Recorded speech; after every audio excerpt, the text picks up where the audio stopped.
Peter is here. Very good morning to you. Good morning. A lot going on today. It's a big week. There's a bit, but I think the thing which is going to come to dominate this week is going to be remembrance of the Iraq catastrophe. And the amazing, so it should. The amazing fact there are still some people who cannot bring themselves to admit that it was a dreadful mistake. Yeah, I'm not so worried about them. The ludicrousness of the Blair creature and Alistair Campbell and all the rest of them, and of course George W. Bush, who deluded themselves into thinking they were going to make the world a better place. Yeah. That's sort of pitiable. The ones who made me cross at the time and who continue to make me cross are the ones who should have protested against it, voted against it in Parliament and didn't. Particularly, I have to say, most of the Parliamentary Conservative Party, I mean, there were a few, but most of them just let themselves be completely gulled by it. And quite a lot of people in the Labour Party who should have known better. I don't think the Americans could have been stopped. I remember, to the US in September 2002. And it was quite clear all the big bomb factories down in St. Louis, Missouri, were working overtime producing stuff. The decision had been taken. Yeah. The Americans would go.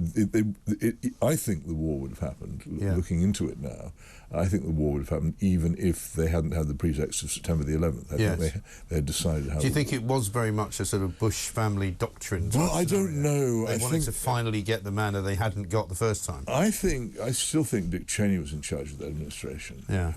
And it wasn't really Bush. I think Cheney was a fanatical neoconservative utopian who wanted to remake the world and lighted on Iraq as the place to do it.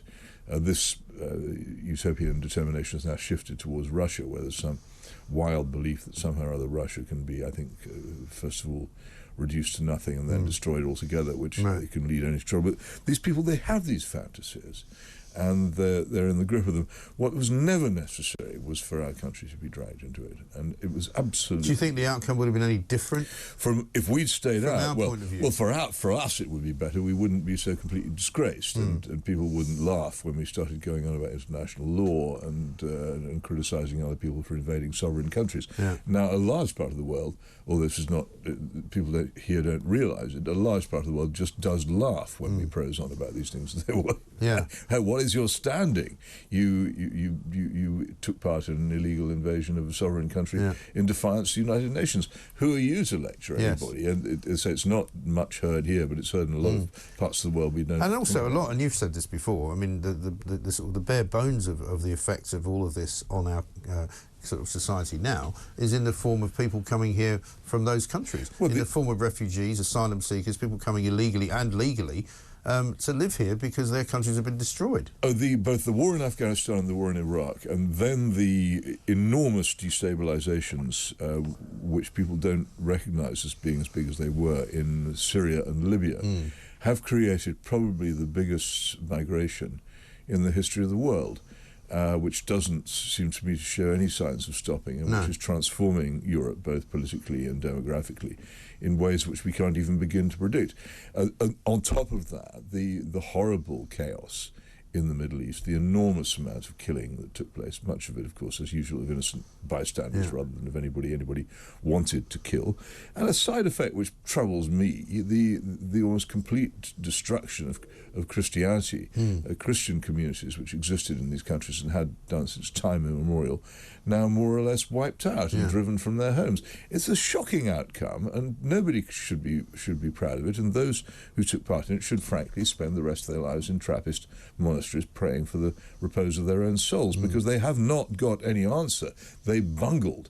They did something terrible and stupid, and yet several of them still walk the earth as if we were supposed to take them seriously. And some of them make enormous amounts of money out of doing public speaking gigs, and then go on television and advise Bush us what to do. All of those guys, Clinton as well, you know, they all find me a foundation that I can run that will generate millions and millions of pounds, hundreds of millions of pounds, and I'll go and do good works all around the world. But as you say, even those who admit that it's a mistake will go no further. They'll say, oh, yeah, well, it was a mistake. And, well, it's not good enough, is it, to say, oh, the 45-minute warning was only given because it was mistaken intelligence. Well, you know, you can't just put that to one side and say, forget about it. I think people need to learn something very important about intelligence. If everybody in the country had read a very funny novel by Graham Greene called Our Man in Havana, then all of this would have been laughed out of court anyway, because it makes the point. And Greene was involved he worked for the Secret Intelligence Service, as did John le Carré, who wrote a similar novel called The Russia House, about the fact that important good intelligence is often not believed because it doesn't suit governments. And the whole point about Graham Greene's very funny but very clever book is that intelligence is manufactured for a market. If somebody wants to think there's some terrible threat, then there will always be people in intelligence who will manufacture it. In many ways, spies are much worse than journalists. Because they can get away with making stuff up and always hide their mistakes behind claims that we must protect our sources. We knew something really profound, but we can't tell you what it was. Right. Even to this day, we can't. We knew something. We can't tell you what it was. I just had John Rensselaer saying, "Well, there were weapons of mass destruction, but they used them." I'm like, "Sorry, I know. There were never weapons of mass destruction. There was never a missile that could be fired to land in Britain. Oh, I don't think it was Britain. I think it was Cyprus. It wasn't the point. No, anyway. that's not the point. It was all cobblers. Here was Saddam Hussein, a man whom we'd been supporting against the Iranians for years. Yeah. Who we suddenly, and army. Suddenly decided he was the enemy. And also, here's a fascinating detail. If you look up the British government's reaction when Saddam Hussein undoubtedly used poison gas on Kurds in Halabja, there's no question about it. And killed an awful lot of people. The evidence was there. It was beyond doubt. The reaction of the Foreign Office is, well, okay, we can't really make a fuss about this because he's more or less one of us. Yeah. I mean, I summarised, but if you look it up, and now the great pother they get themselves into about chemical weapons elsewhere is completely and utterly out of proportion to and distinct from that. The whole fantasy of bringing democracy to the Middle East. Yeah. Everybody could have told them, and people did, look, if you start having this Arab Spring of yours, the people who will get elected in almost all these countries will be exactly the kind of people who you would arrest if you found them in Birmingham. So why are you pursuing this? Yes. And then it happened, and then the Muslim Brotherhood, this is the real classic one, the Muslim Brotherhood won the elections in Egypt.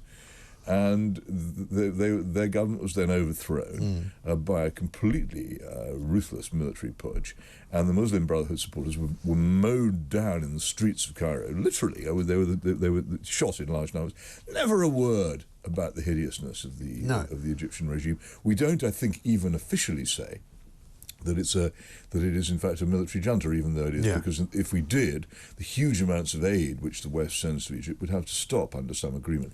So and yet we get to the most tremendous selective state about the undoubted horrors of the Syrian government, and say nothing about Egypt. We get in the most tremendous state about the undoubted horrors of all kinds of places, and then end up on very good terms with Saudi Arabia. Well, I was about to come to Saudi Arabia. You must have read my mind, because it's the one country in the Middle East that will never be sought for democracy by this country. We'll never go and tell them, have democracy. How dare you chop people's heads off in the execution square and murder people in your consulate in Turkey who've dissented against you. It is the most horrific government, and yet we go on about it. We go on about Iran again, quite rightly. The Iranian regime is, as I have good personal reason to know, because of what happened to my friend Jason Rezaian, is a horrible regime.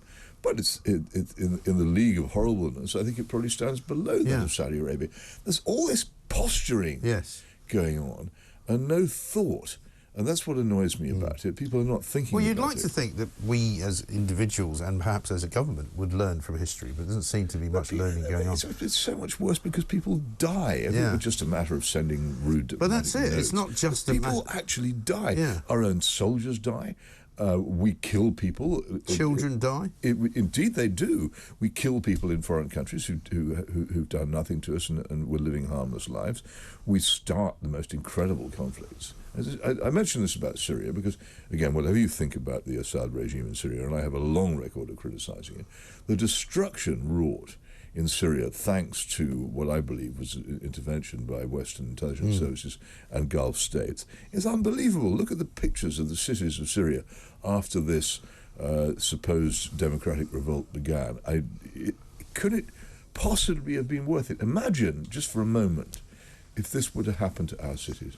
Yeah. If China began to interfere in our affairs the way we interfere in the affairs of the Middle East, imagine how grief-stricken any of us would be to see it was completely beyond our control, that our countries were plunged into wars which were controlled largely and driven from abroad, financed from abroad, which we couldn't stop, and everything we knew was wiped out. What would you think? And I just wish people would would take more notice of this and would be more intolerant of governments posturing as to saviours of the world in the way that we did in Iraq in 2003. Yeah, exactly right.